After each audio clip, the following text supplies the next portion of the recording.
The Buddha said you could travel the whole earth looking for someone to give your love to, when in reality you yourself are the most worthy of your own love. Self-love is essential to relational love. I've been depressed, real low. And I just bottle it all up on the inside. I mean, at work, I've been going to strip clubs at lunch. I've been on the phone chats. Why? I didn't know until today. It came clear. I have a hard time loving myself. So how can I love you? That's a good question. The more and more work I've done on myself, especially around self-love, the more focused I've become when it comes to what I want in a partner. I mean, something happened to me when I stopped eating meat. I'm serious. I know it may sound strange, but it was like waking up from a sleep or taking earplugs out of my ears. I mean, maybe because my body wasn't preoccupied with digesting all that meat and dealing with the garbage, growth hormones, and toxins. Now, when I look at a man, I'm much more sensitive to who he is and where he's coming from. I don't make the same mistakes I used to make. Dating guys who couldn't really appreciate me for who I am and what I have to offer. Loving yourself is key, and it's something that you need to love other people and to let other people in. So I think self-love is important, and just the term love, you know, is very difficult for even men to even talk about, and because it's a soft, it's not a word that kind of like props you up, but in a lot of ways, you know, if you could talk about love, it makes you even stronger, you know, a strong individual, stronger being, and you know, a lot of us, you know, we're damaged. You know, as soon as we're born and, you know, into the society, there's a lot of damage. And when you think about what was their love that created us, you know, and so a lot of times if that's not in place, and, you know, as people being born and young people, we don't know what this definition is, so we just absorb everything around us. And we can tell, and you can tell when young people are not being loved, or you can tell when a child is happy, or, you know, is feeling love, is connected to people. Loving yourself doesn't mean I'm going to the spa and I'm going to get my nails done, I'm going to get a facial, and I'm going to feel better about myself.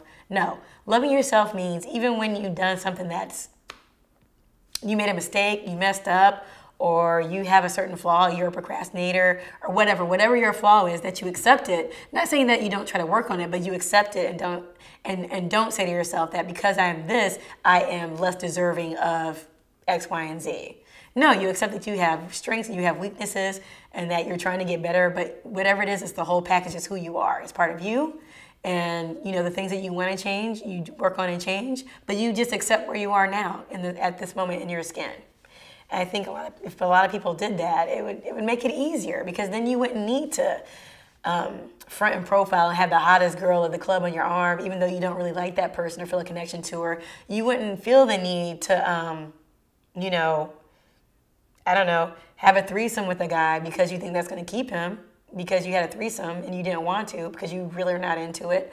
Or you don't, as a man or a woman, you don't feel like you need to seek attention, sexual or emotional, from other people outside of your relationship, because whatever your partner's giving you is still not enough, because there's a hole inside you that they can never fill, because you need to fill it. I think journaling, prayer,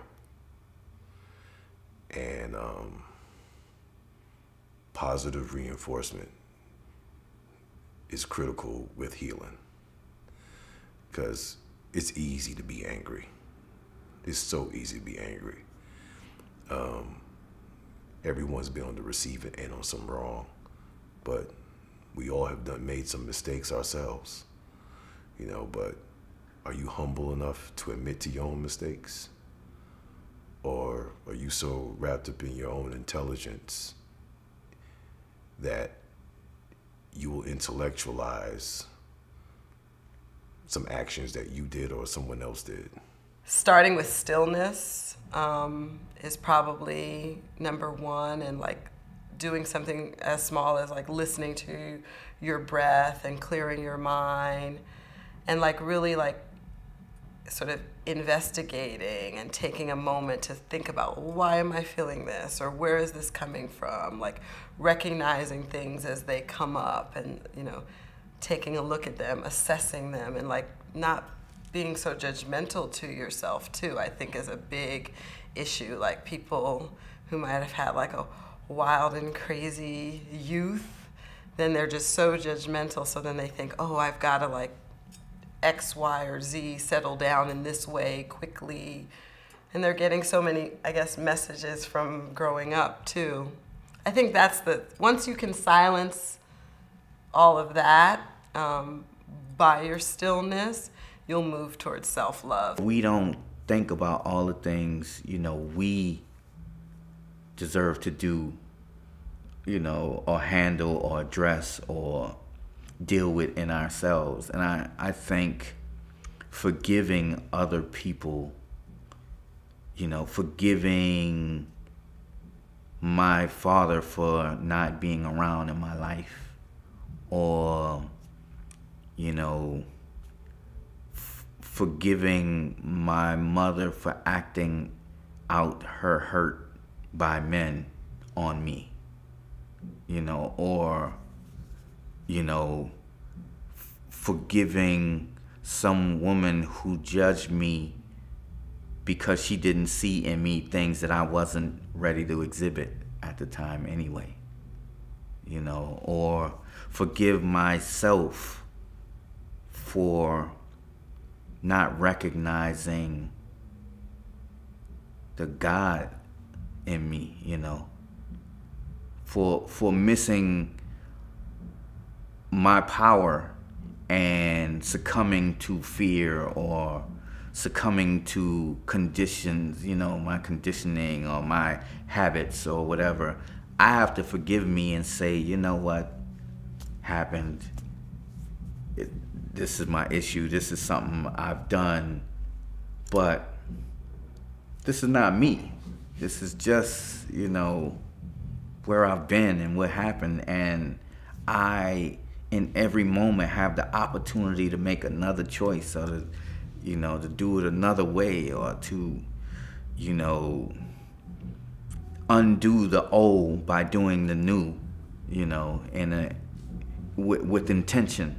I don't think there's a point where you're like, all right, fine, I love myself, I'm good to go. I think it's a journey, a path that you always have to like walk with yourself.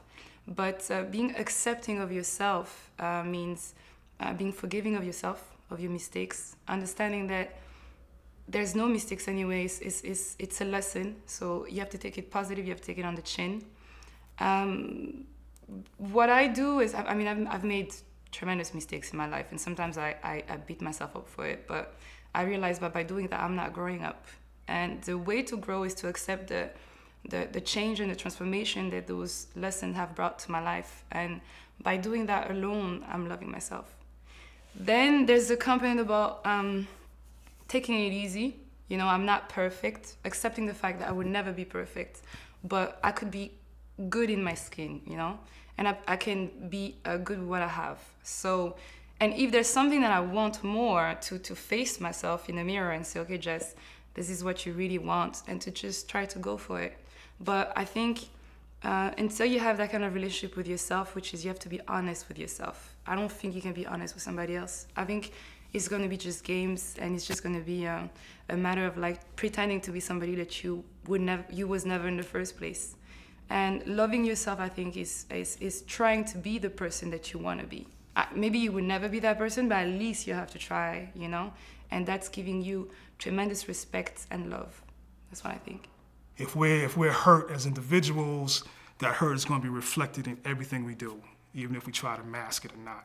So I think self-love is important, and we gotta define what love is for that individual, and then think about individual love and then collective love or community love, and that can, you know, love evolves, just like manhood evolves and, you know, womanhood evolves. I think love evolves. And the more we're educated around it and we tap into, you know, our feelings and our wants, and, you know, we struggle to get that, I think love becomes more defined, but it also changes as we get older and we have more wisdom and we have more love in our lives. You know, if we're able to express it and give it, I think, you know, self-love becomes part of, not even part of a discussion, it just becomes parts of what people can see or feel, or you know, what it sounds like. You know, taking the time to even like look yourself in the mirror and say like, I love you, like you're great. Like it sounds really hokey and corny, but it actually works, and it's like a big part of like what we should be doing with our youth so that they don't have to make the same mistakes that we make. Or if you're already in a place where you like, I don't know percentage-wise, many people do not like themselves whatsoever. And so then they look for other people to like them. I'm gonna take the time to ingest images and foods and put myself in the company or space of people who make me feel worthy.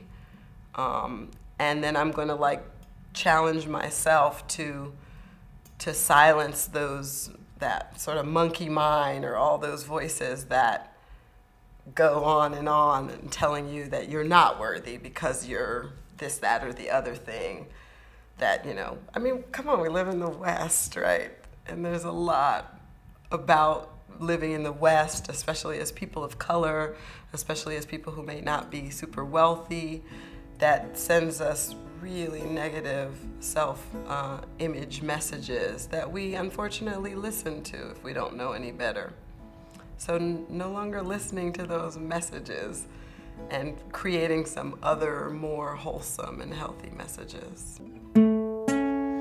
Give it away.